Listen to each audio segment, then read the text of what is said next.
Hello everyone, welcome back to the channel. So guys, in this short video I am going to show you how to fix this phone number cannot be used by iMessage and FaceTime. Recently I got same error on my Apple ID and I am also facing this kind of error on my iPhone Apple ID. So in this video I'm going to show you how I can fix and how you can also fix that error if you're also facing this kind of error on your iPhone. So let's start video without wasting any time. First of all, you need to close that error by tapping the OK. After that, you need to close all tabs on your iPhone and tap on settings app in your iPhone. Okay, and after tapping the settings app in your iPhone, tap on general. Okay, and wait for a few seconds.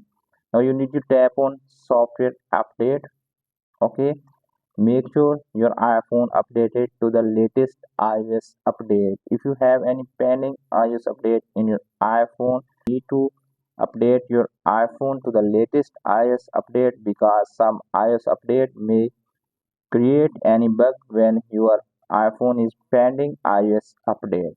So just go back and the second step you need to tap on Apple ID. Okay, after tapping the Apple ID, you need to tap on personal information, and the second option as you can see is sign in and security. Tap on that.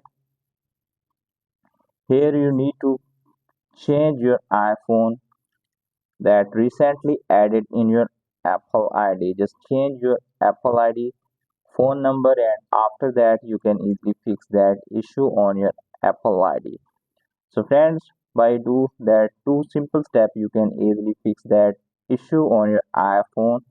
Hope this video is helpful for you. If the video is helpful for you, don't forget to share and subscribe my YouTube channel and press the bell icon for upcoming videos notifications. Thanks for watching.